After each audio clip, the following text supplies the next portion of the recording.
So, as you know, we were crazy enough to buy 2 cars in one day for our Turo fleet.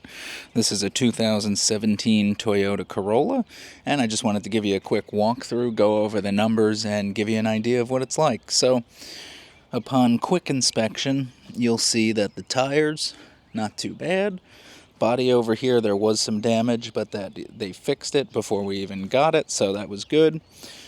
Back tires, which were originally the front, not the best. Little scuff up there that we might be able to buff out that looks like tape residue, something to that effect. On the back here, pretty good shape, nothing crazy. And then over to the other side. Now it does have tints in the back. It actually had tints all around, but I had asked them before they brought the car over to remove the tints on the front windows, just because I was a little concerned. Now let's take a look inside.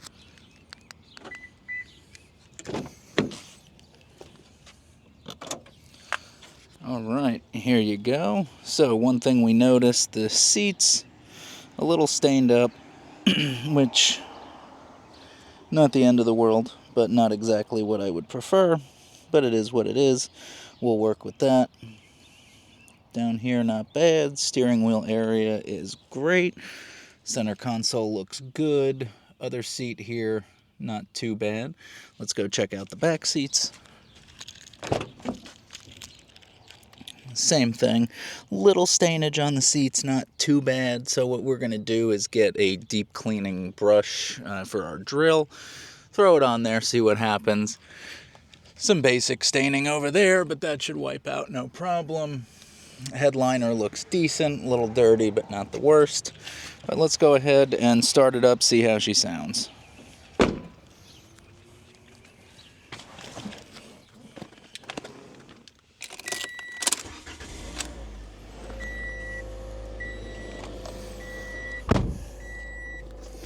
Alright, this is officially the bane of our existence. You see one light on over there, that's the tire pressure light.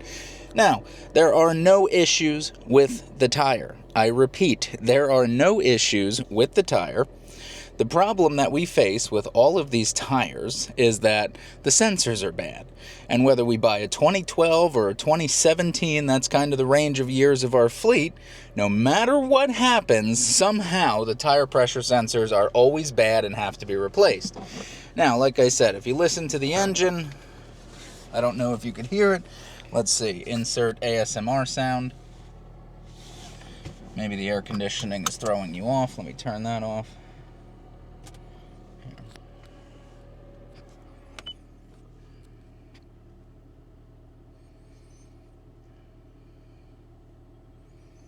Hear the purr of the engine. The engine sounds great, but just in case, let's give it a little test drive. What do you think? Backup camera works great.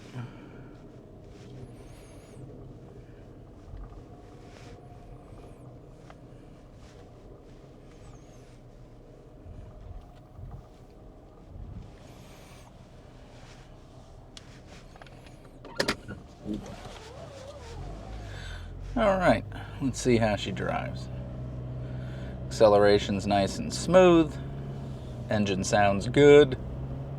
Now this is a 2017 Toyota Corolla with 128,605 miles on it. So just barely under the threshold for Turo, which is 130,000 miles. The age is perfect. We don't have any problems there.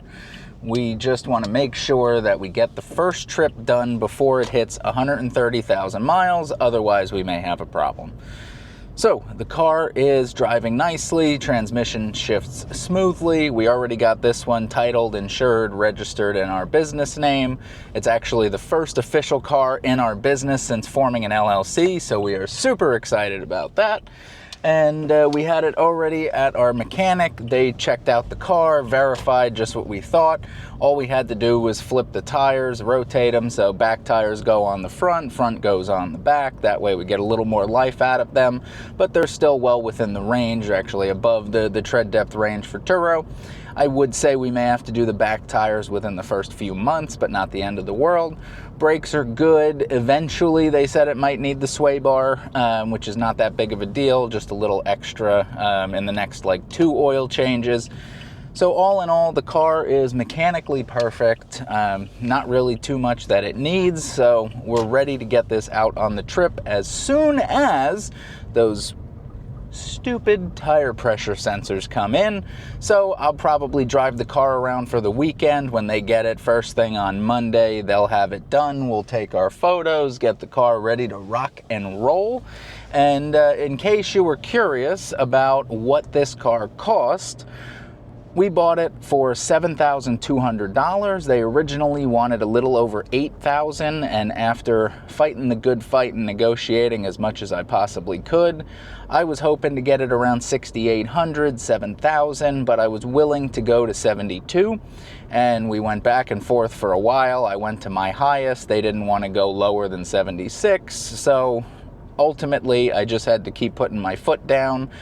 Smelled blood in the water, so to speak, but once that happened, I had a feeling that I'd be able to get it for the $72,000, and that's really where I wanted to be on this car, just because I bought a Mazda 3 off them before with the same mileage, similar condition vehicle, and I paid $6,800 with them, so I know Toyotas hold their value a little bit more, but ultimately it's still a high mileage vehicle, so I wanted to make sure that I got it at a price that reflects the potential repairs that we may have to do on the car, just considering its age. So $7,200 all in. Hopefully this car, once it gets listed, I think because it's a newer Corolla, our other one's a 2013, I'm hoping it's going to perform a little better, and maybe we'll be in the range of, I don't know, $800 to $1,000 a month in revenue, maybe a little better. That would be an awesome return for me, and our profit on that hopefully will be pretty healthy, because it is a reliable vehicle that should last significantly longer. So what do you think? How do you like the car? You think it was a good addition to our fleet? What do you think of the price? Have you been shopping around for Turo cars? Leave a comment down below. Let me know what your opinions are. Don't forget to subscribe to the channel. Give me a thumbs up and stay on this journey. I'm trying to keep you updated as close to real time as possible. We're going to be looking at the second car that we bought in one day, which was our 2016 Mazda 6, and that's going to be coming out soon. So be on the lookout, and I'll catch you in the next one. Take care.